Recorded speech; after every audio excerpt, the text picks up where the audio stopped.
Dans la vie, c'est sûr que des fois, on a besoin d'un break, hein? Que ce soit juste parce que notre vie nous semble trop compliquée, qu'on est au bout du rouleau, que notre âge avancé ne nous permet plus de faire tout ce qu'on veut. Tu sais, quand t'es à bout, là. Bref, ça se peut qu'on ait besoin d'un répit. Et ça tombe bien parce que notre communauté-société a justement les répits qu'il faut selon le besoin que vous avez.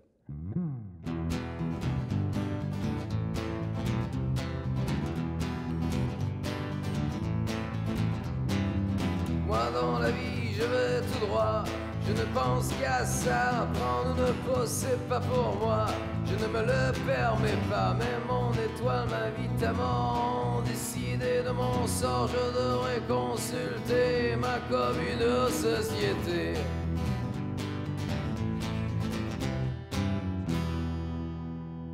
Question de prendre bien connaissance de ce qu'on appelle un endroit ou un lieu de répit dans le jargon. Le jargon communo-sociétal. Je suis allé discuter avec mon vieil ami Sylvain pour voir un peu comment ça se passe à la bouffée d'air de Rivière-du-Loup.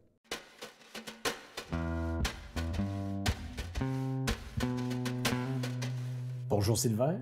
Bonjour Benoît. Ça va? Ça va? Oh oui, ça va. On est à la bouffée d'air, donc dans ton lieu de travail aujourd'hui, qui est un centre d'hébergement pour problèmes de santé mentaux, état de crise, ce genre de choses-là. Oui. Donc, les gens qui viennent vous voir, là, généralement, sont dans quel état quand ils arrivent chez vous? Dans les idées noires, on peut être dans la crise suicidaire, on peut être dans la crise au niveau plus psychologique, disons, crise psychotique, un schizophrène qui est en train de, je dirais, de perdre l'équilibre, là, disons. Là. Okay. Ça peut être aussi des gens qui sont, tu sais, dans la prévention, disons, il y en a qui veulent pas, qui se connaissent après un certain nombre d'années, là, ils gèrent leurs problématiques. Puis à un moment donné, ils disent ah, là, je sens que de cet incite, là, c'est fragile, perte d'emploi ou du stress. Là, disons que depuis une couple d'années, on est exposé. Fait que là, veut pas n'importe qui mener un petit moment qu'avant d'attendre trop longtemps, un petit répit, une couple de jours.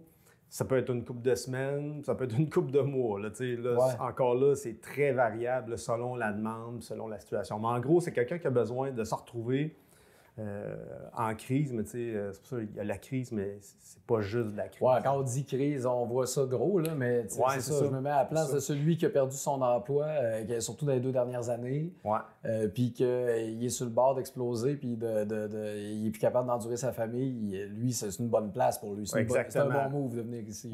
Oui, c'est un bon timing même. Avant que ça aille trop loin, là, avant que ça se rende loin, disons. Oui, c'est ça. Mais là, une fois qu'il est arrivé, lui, qu'est-ce que vous lui offrez à cette personne-là? Dans le fond, tout est un intervenant, j'imagine qu'il y en a d'autres.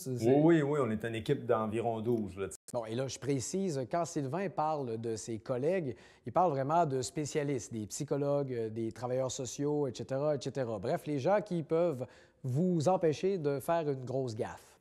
L'idéal, c'est d'être à 14. Là, on compte tous les postes. Là. Disons, tu sais, c'est 24/7, fait que c'est jour, soir, nuit. Fin de semaine, Noël, jour oui, parce qu'on peut être en crise n'importe quand. Oui, exactement. Fait que c'est à l'année, on est toujours ouvert. Fait que c'est ça. La personne arrive, disons, là aussi, ça peut être assez n'importe quand, étant donné le concept de crise et elle vous appelle avant, quoi? Oui, elle peut nous appeler avant. Des fois, ça peut être un intervenant du réseau qui nous appelle. Mais mettons, ça peut être aussi quelqu'un qui est chez eux, qui ne file pas, il nous appelle. Il est 10 heures le soir, là, ça va vraiment pas, c'est trop, il faut que j'aille quelque part. Là, viens-t'en, la personne arrive, on l'accueille, on fait un peu une espèce de bilan de qu'est-ce qui se passe, on fait connaissance, dans le fond. Là. Ouais. Ben, l'espace physique est sécurisant, de nature. Oui, c'est une maison, ça fait très réconfortant. Oui. Puis ça a toujours été un peu le but, là, tu sais, c'était vraiment que la personne soit sécure, confortable. Puis d'avoir un accueil chaleureux, donc c'est un peu tout ça. Fait que là, on la suit tout le long du séjour, dans le fond. Là. La personne, on fait un accueil avec elle, on va avec elle, ça serait quoi les besoins. Là aussi, c'est très variable. Ouais. Mais en gros, tu sais, on fait comme une entente avec la personne. Là. C'est quoi tu as besoin? Puis... Est-ce qu'il y a une raison pour laquelle on pourrait arriver chez vous puis se faire dire non, on peut pas te garder, on peut pas rien faire pour toi, ou ton cas est trop lourd, ou pas assez lourd? Ou, Ben, ça, c'est quand que c'est plein. Ça va de soi. Oui, il y a une mais limite. il y a une limite. Mais c'est sûr que quelqu'un qui est en état de consommation, donc drogue, alcool, tout ça, c'est sûr qu'on peut pas. On n'a pas le choix d'être assez sévère là-dessus. C'est un lieu de ressourcement, un lieu de paix, disons. Là, fait que là, ça, c'est sûr que ça joue. Ça, là-dessus, on a... Puis des fois, il y a une ambiance à gérer aussi. C'est un milieu de vie, c'est un groupe qui vit ensemble. Fait que des fois, ça peut arriver qu'il peut y avoir certains profils. Disons, si on a déjà plusieurs personnes qui ont tel profil dans la maison, ça, souvent, quand ils ont des suivis, mais ça, souvent, on fait ça en collaboration, disons, avec les intervenants du milieu ou de capacité, disons, humaine. Parce que veut pas, l'intervenant, il est tout seul, là, des fois, là, avec 8 résidents. Fait que des fois, c'est touché. Fait que souvent, c'est plus dans des... Quand il y a des refus, bien, à part les gens qui ont consommé, c'est vraiment plus d'un point de vue comme clinique, là, ou soit que la personne est déjà venue dans les dernières semaines, puis là, il faut prioriser dans les demandes, ou qu'il y a une situation X dans la maison qui fait que là, c'est compliqué pour tel profil, mais il n'y a pas de profil comme tel là, qu'on ne prend pas, disons. Okay. Donc, j'imagine que selon le problème de la personne, vous allez ensuite les diriger ou les accompagner vers les différents, peut-être que d'autres organismes qui travaillent avec vous? Oui, c'est sûr okay. On fait partie d'une toile, là, disons. Là, ça, c'est un gros réseau. Oui, c'est ça. C'est autant avec les autres organismes communautaires que l'hôpital, CLSC, ou même je dirais, il y a comme l'équipe FAC, il y a des partenaires de même qui font, eux, des suivis à domicile par après. Parce que c'est sûr que les gens, quand ils arrivent ici, là, sont entourés, sont suivis intensément, disons, à chaque jour pendant X temps, là, parce qu'encore là, comme je disais, l'hébergement, la durée est variable.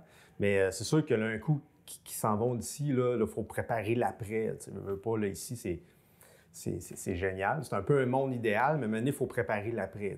Un coup qu'ils sont partis et qu'ils ont repris une stabilité, après, ça peut, avec le téléphone, on peut maintenir la stabilité qui fait qu'ils sont pas obligés d'avoir comme une sécurité de... Oui, c'est comme on replace, il y a des repères, il y a un lien, disons, le lien il est vraiment, vraiment majeur, tu sais, puis c'est ça, c'est symbolique et tout. Puis des fois, il faut rien qu'à revenir une nuit, puis c'est tout, là, c'est comme juste un petit repos, là, s'accoter un peu, là, puis à repartir, là, disons, mais...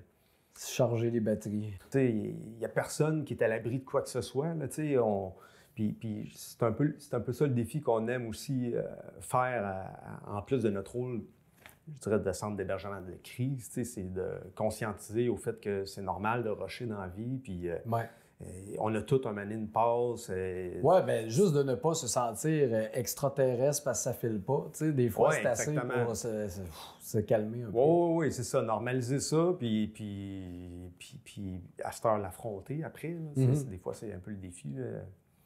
Un endroit idéal pour normaliser le problème et avoir la force de les affronter. Poète, ce Sylvain. Fait que c'est du gros travail qui se passe ici, là. C'est incontournable. On en a besoin, c'est clair. Oui.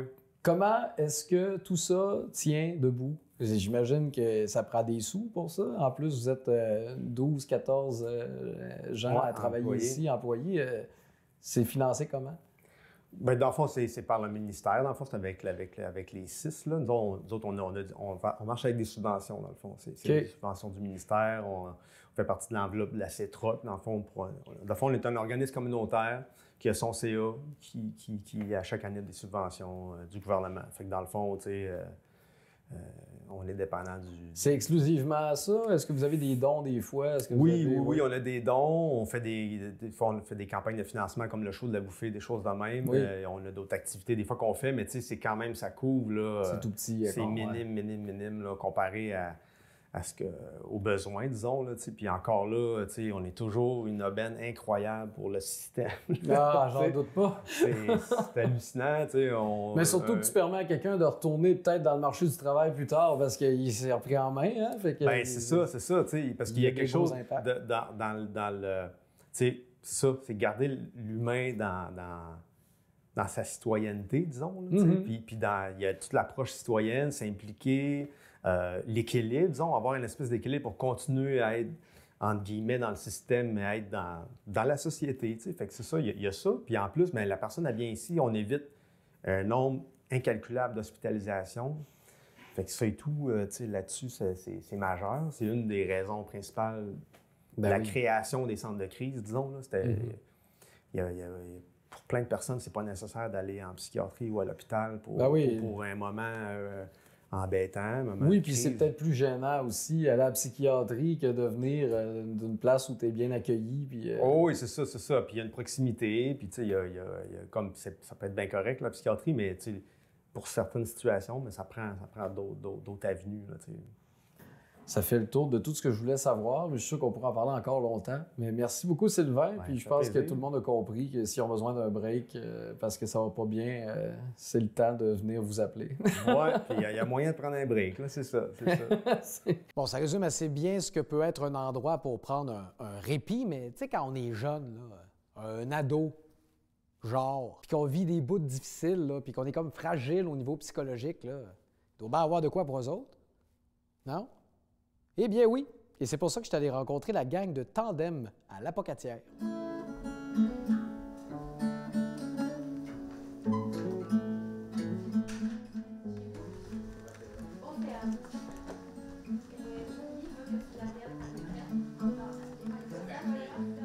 On travaillait sa question, puis on est tombé sur quoi? On essaie de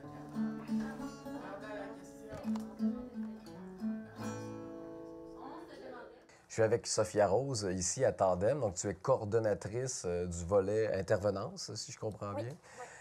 Comment ça se passe ici à Tandem quand on est un ado puis on a besoin de vos services? Oui, bien premièrement, c'est sûr qu'ils peuvent appeler, ils peuvent nous contacter là, soit par courriel, téléphone. Puis, tout dépendant de leurs besoins, bien, ils peuvent faire une demande d'hébergement. C'est sûr que des fois, on peut offrir aussi juste un service d'écoute téléphonique, de soutien. On peut offrir un service de soutien au logement. Donc, des fois, des jeunes qui sont en appartement, mais qui ont besoin peut-être d'accompagnement un peu pour soit l'alimentation ou soit juste pour briser l'isolement. Donc, un intervenant qui peut se déplacer puis aller offrir l'accompagnement, le soutien au logement qu'on appelle. Puis, c'est sûr qu'on peut référer aussi vers le travail de rue. Vous travaillez sûrement en collaboration avec plusieurs organismes, en fait. Oui, bien oui, exact. Ici, comment est-ce que ça fait pour survivre au niveau budgétaire? Bien, c'est sûr que tout le monde, monsieur, madame, tout le monde peut faire des dons à l'organisme. C'est sûr qu'on a aussi des subventions gouvernementales.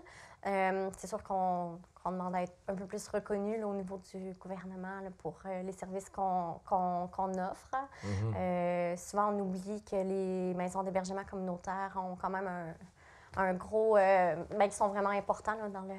Ben oui, puis pour la population. ça permet à quelqu'un de devenir un travailleur efficace un jour. Oui. Ça peut être payant pour le gouvernement, ça. Ben, oui.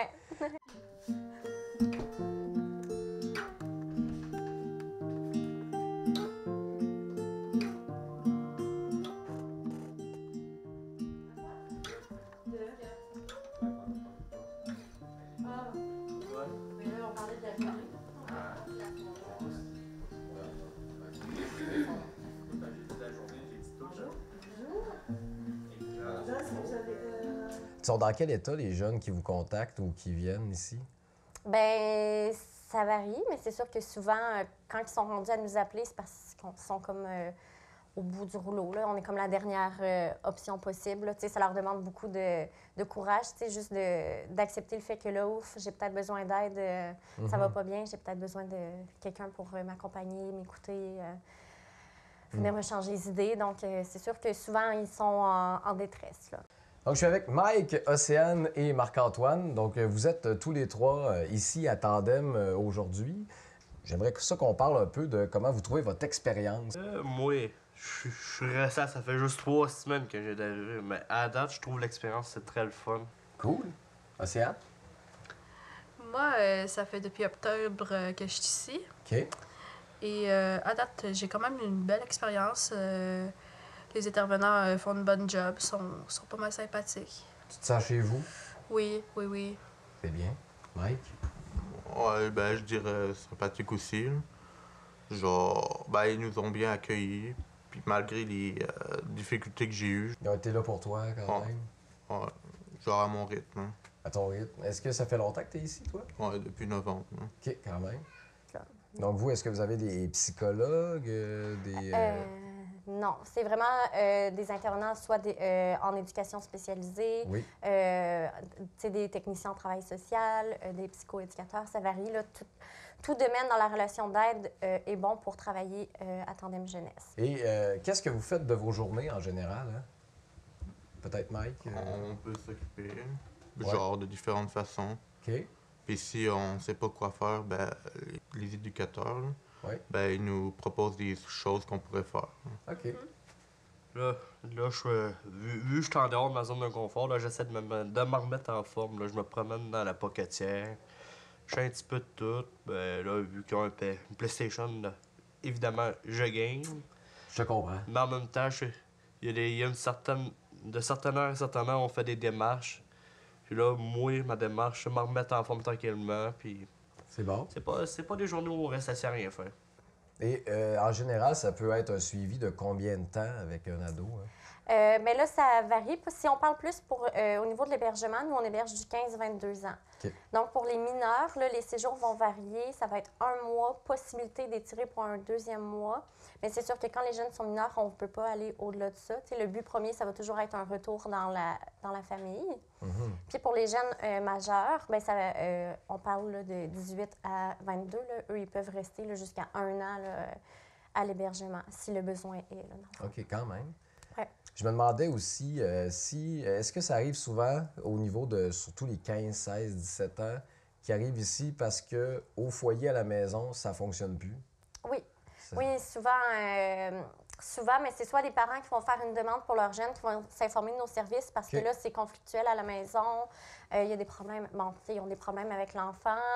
Ou des fois, ça peut être même le jeune qui appelle ici parce que, il n'est plus capable de ses parents, puis c'est difficile à la maison. Fait que oui, ça l'arrive. Puis à cet âge-là, le 15, 16, 17, là, ça va vraiment plus être un séjour de répit. Hein.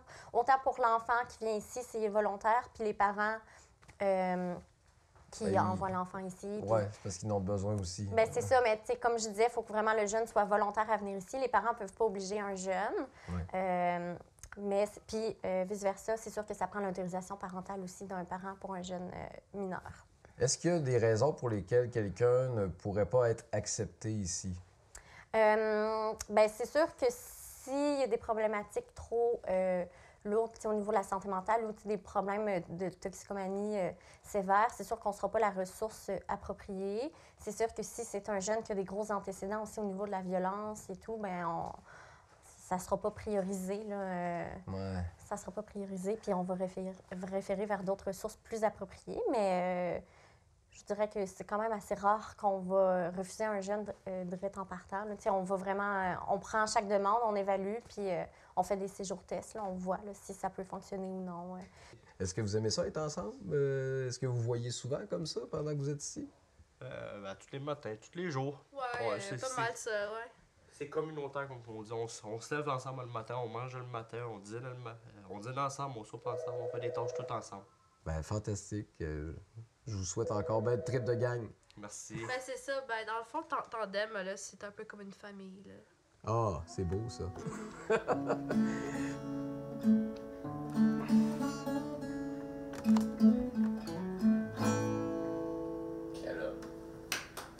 Un répit, des fois, c'est plus subtil que de devoir aller passer quelque temps à l'extérieur de chez soi. Des fois, c'est le chez-soi qui est le meilleur spot pour être en répit. Mais c'est de la job prendre soin d'une maison.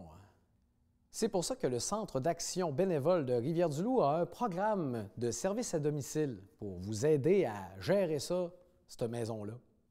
Justin nous explique comment ça marche.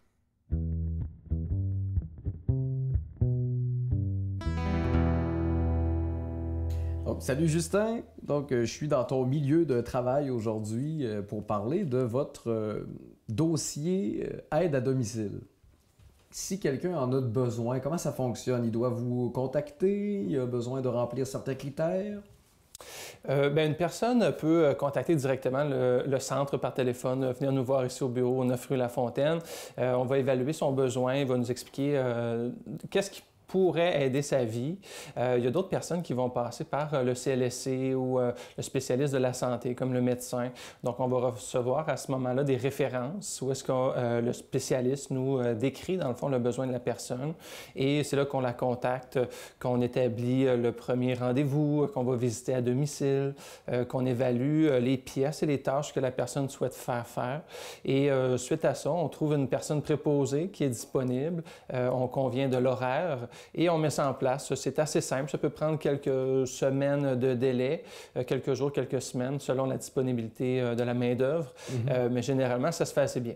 Et cette main-d'œuvre-là, elle est formée, j'imagine? Qu'est-ce que ça prend pour pouvoir faire ce travail-là? Bien, les préposés qu'on sélectionne, c'est des personnes qui ont le cœur sur la main en premier, qui ont vraiment une vocation, qui vont souhaiter aider les autres. C'est des gens qui ont un peu d'expérience en entretien ou en préparation de repas, mais on va former aussi les personnes, notamment au niveau de la prévention des accidents, au niveau des techniques d'entretien ménager, au niveau de la réanimation cardio-respiratoire pour pouvoir intervenir si la personne usagère a des difficultés de santé. Donc, ces personnes-là reçoivent une formation, sont évaluées aussi. On vérifie les antécédents judiciaires, évidemment, les références. On a la chance d'avoir une grande équipe de 43 préposés actuellement. Quand même, ouais. Beaucoup de femmes, aussi des hommes. Fait que c'est un métier qui gagne à être connu. Je pense que l'expérience de travail est intéressante. On est à domicile. On va vraiment changer la vie d'une personne. Et ça, les préposés nous le disent à quel point ça les valorise. Mais bon, laisser entrer un inconnu dans sa cuisine, qu'il soit formé ou non, c'est pas toujours évident. Mais est-ce que c'est un gros préjugé qu'on devrait se débarrasser, ça, ou non? On est allé voir Linda, qui se fait aider par Marie-Jeanne directement dans sa cuisine. Donc, je suis avec Mme Linda et Mme Marie-Jeanne. Ça va bien? Très bien, merci. Merci de nous recevoir chez vous. Ça fait plaisir. Donc, si je comprends bien, vous avez demandé un service d'aide à domicile chez vous et c'est Mme Marie-Jeanne qui a répondu à l'appel. Exact. Ça ressemble à quoi, hein, une journée avec Marie-Jeanne? Ça, ce que je ne suis pas capable de faire, moi, présentement, c'est elle qui le complète. C'est l'entretien ménager, c'est la lessive. Si j'ai besoin aussi à manger, elle me donne un coup de main aussi dans ça. C'est un petit peu de tout, là. Ils ont un plan de travail aussi qui nous donne un peu là, les aperçus, c'est quoi qu'ils font à domicile. Et quand vous avez demandé cette aide-là, est-ce que vous deviez préciser tout ça? Qu'est-ce que vous avez de besoin en tant que tel? Oui. Moi, c'est quoi que... Parce que je veux garder quand même mon autonomie. Ce que je suis capable encore de faire, là, moi, je le fais. Là. Oui. Puis, elle complète avec moi ce que je suis plus capable de faire. Et vous, quand elle est chez vous, c'est pas dérangeant, finalement, c'est agréable? Alors, au début, ça n'a pas été facile. Okay. Pour vous avouer, là, quand tu es habitué à faire tes choses, puis que tu fais rentrer quelqu'un à domicile, c'est l'adaptation aussi avec une autre personne. Puis c'est prendre conscience aussi que je suis plus capable de faire... Si je veux continuer à rester ici, c'est sûr ça me prend de l'aide. Oui, c'est un triste constat, forcément. C'est sûr, les premiers temps, j'ai pas trouvé ça facile. Ouais. Mais après ça, une fois que le lien de confiance s'est créé, après ça va bien. Là, oui. Est-ce que ça se fait vite, ce lien de confiance-là, en général? Oui, ça a bien fonctionné, nos deux ensemble, puis on se complète. Fantastique. Oui, et là, vous touchez pas au côté médical de la chose, médicaments ou ce genre de choses-là? Donc, quand on va à domicile, là, on intervient surtout pour l'entretien ménager, la préparation de repas, on peut aller faire des courses, des commissions.